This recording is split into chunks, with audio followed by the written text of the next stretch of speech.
Terima kasih Anda masih bersama kami dalam Berita Banten. Bagi Anda yang baru saja bergabung, kami hadirkan kembali 3 berita utama hari ini.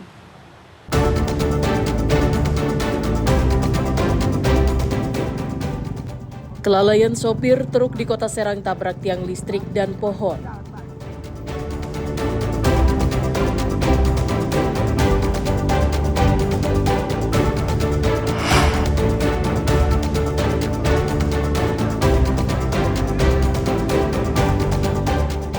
Dipanjat anak usia 12 tahun, pohon kelapa di Kota Cilegon roboh timpa rumah warga.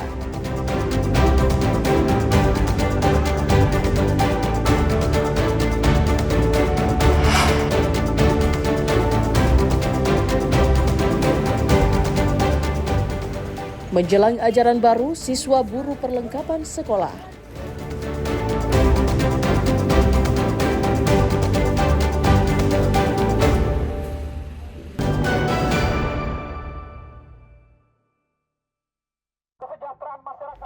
Unjuk rasa yang digelar sejak sore hingga Rabu malam berakhir dengan saling dorong antar mahasiswa dan polisi Pamung Praja.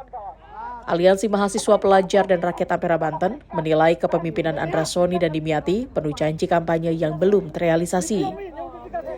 Berdasarkan temuan BPK RI Perwakilan Banten, masih terdapat OPD yang diduga melakukan penyelewengan anggaran. Masa aksi mendesak Gubernur dan Wakil Gubernur Banten untuk segera menuntaskan berbagai persoalan krusial di daerah.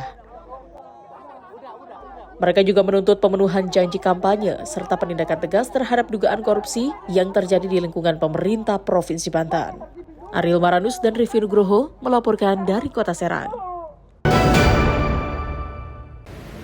Sejumlah wali murid dan calon siswa sibuk memburu buku dan alat tulis untuk persiapan memasuki tahun ajaran baru.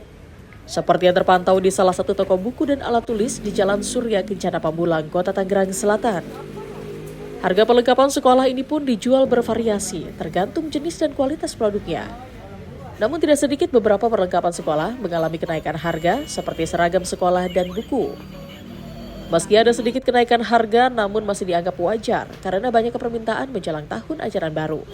Karton 4 gede, origami, sama name tag Mika gitu. Itu untuk keperluan apa? Itu nanti buat dijadiin dekorasi, sama kalau name tag buat panitia OSIS gitu. Jadi ada kelas nanti yang MPLS tahu siapa aja namanya. Buku-buku? Iya, buku ada. Kemudian? Pensil kayak pulpen gitu juga ada. Perlengkapan sekolah, Pak. Seperti apa aja? Alat-alat tulis, buku, pensil, lem, origami, buku tulis, tas. Oh, yang paling banyak buku tulis ya? Enggak, perlengkapan aja, Pak. Kaos kaki termasuk termasuk gesper. Ya, kan berapa ya? Kenaikan sekitar 15.000 ya. 15.000 per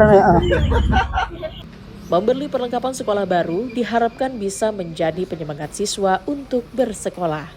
Ariel Maranus dan Syamudin Atar melaporkan dari Tangerang Selatan. Meski dianggap hewan yang menjijikan, seorang warga di Kabupaten Pandeglang sukses membudidayakan ulat maggot dengan memanfaatkan sampah organik yang menumpuk di sekitar rumahnya. Awalnya warga bernama Bambang ini melihat tutorial atau cara budidaya ulat maggot di media sosial.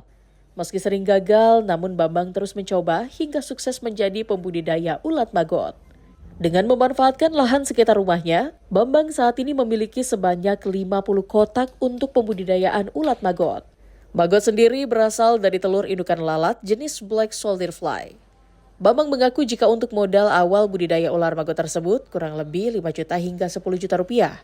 Ia menyebut dalam sehari bisa memanen hingga 10 kg ulat maggot dengan omset sekitar 15 juta rupiah setiap bulannya. Awalnya kita sering dapat lihat-lihat tentang tutorial budidaya maggot di YouTube dan sebagainya. Terus coba kita aplikasi. Karena apa kita mau budidaya maggot? Karena di sekitaran kita banyak sampah organik yang bisa kita urai. Kita olah ataupun nanti kita minta tolong maggot ini untuk mengurai sampah tersebut. Kalau dari maggot ini dari binatang apa sih, Pak?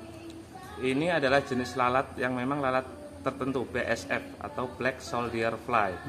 Ini lalat yang sehat ya. Lalat ini tidak mungkin ada di sekitaran kita, dia hanya tidak akan hinggap di makanan, tidak akan hinggap di sampahnya, adalah ulat yang sehat, jadi tidak ada bakterinya. Selain menjual di wilayah Pandeglang, pemesanan pun berasal dari luar Pandeglang. Biasanya ulat maggot dimanfaatkan untuk pakan ternak. Ariel Maranus dan Septiana Wahyudi melaporkan dari Kabupaten Pandeglang.